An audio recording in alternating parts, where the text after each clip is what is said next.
Hey guys, welcome to Boxing Squared for boxing news and views from around the internet.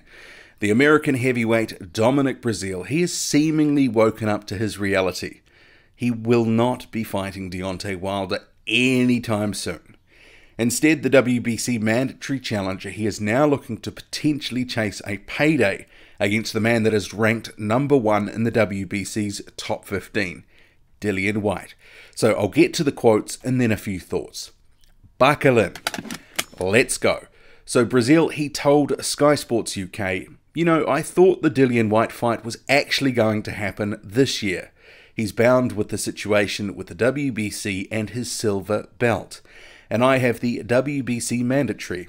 I only thought it was right for him and myself to get in the ring and square it off as the fans would love to see. So hopefully the fight does come here in the near future. It's definitely up to Dillian Whyte. But I'm a fan pleaser, and if the fans want to see it, I'm going to be the guy to give it. I'm in a situation where the belts are beautiful, and I want to hold all the belts by all means. But at the same time, I want to please the fans. If they want to see it, I'm going to make it happen. I was looking to be in the ring earlier this spring in about April. And here we are at the end of the year. So it's definitely time. We're looking at October, maybe even November. As far as an opponent, we're still searching. The UK did a phenomenal job of having me there. The hospitality was phenomenal. I gained a ton of fans. I can't wait to come back. And those were Dominic Breazeale's statements to Sky Sports. Now, Dominic Breazeale, he can try to dress it up however he likes. About being a fan pleaser, and if they want it, he'll do it. He'll give the fans the fight that they want. But the reality is, until now, he's had all his eggs in one basket. And that basket was a fight with Deontay Wilder. He's now having to look elsewhere because that fight is not on the horizon. For months, he'd actually been pushing for the Wilder fight, calling Wilder out on social media. He was goading him. He was also putting pressure on the WBC publicly to call the fight between him and Wilder. And here's a couple of tweets on screen to that effect. But instead, the WBC said it was not going to mandate that fight or call it until at least the end of the year. And Wilder, he could take a voluntary in the meantime if he so wished. Then in July and early August, the Wilder and Fury fight talk that started to form, but there was also an incident that had Breazeale vowing to stop talking about Wilder.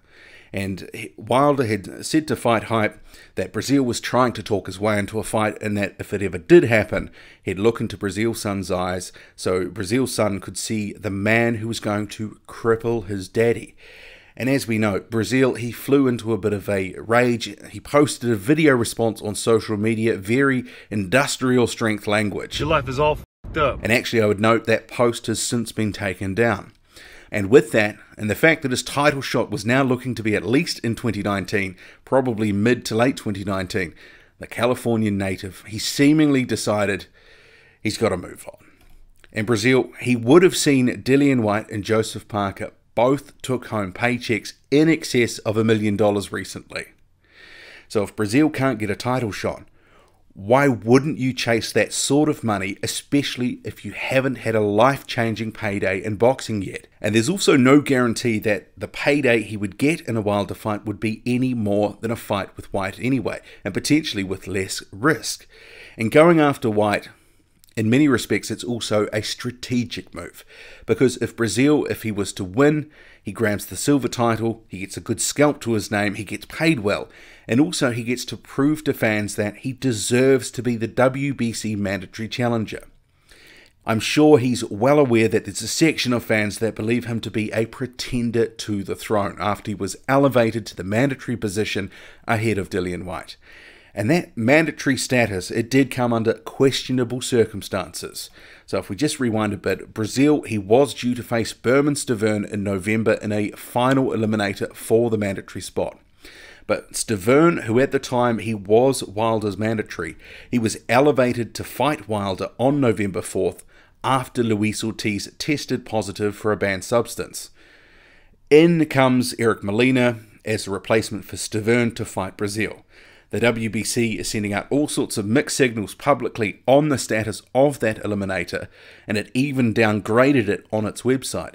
But then months later, it was to honour the original final eliminator status that was originally granted. And possibly it did that under the threat of a legal challenge. But bizarrely since then, WBC mandatory challenger Breazeale, he hasn't been elevated to the #1 slot in the WBC top 15 ratings. In fact, he's actually been demoted to #3 behind Luis Ortiz, who recently lost to Deontay Wilder in March of this year.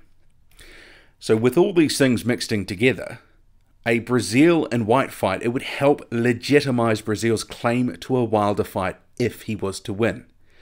Many people already feel Whyte has done more than enough to get a shot at Wilder. He's got wins the past 18 months over Chisora, Helenius, Brown, and most recently, Joseph Parker.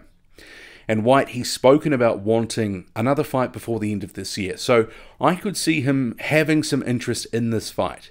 And part of that interest would be he'd fancy his chances of putting a beating on Breazeale, who, while tough and durable, is actually quite slow and hittable. In the Ogono fight, Breazeale was getting pieced up big time, especially to the body. And Whyte would back himself to stop Breazeale. He'd back himself to hurt Breazeale. He'd probably also look to do so quicker than Anthony Joshua did in 2016, because that would obviously allow him to draw a favourable comparison, to Joshua's win over Breazeale and help build some momentum for a fight between him and Joshua. And Breazeale, meanwhile, he hits hard, and I'm sure he'd be backing himself to weather any sort of body attack from Whyte, like he did against Ogono, and come back and land something big when Whyte started to tire.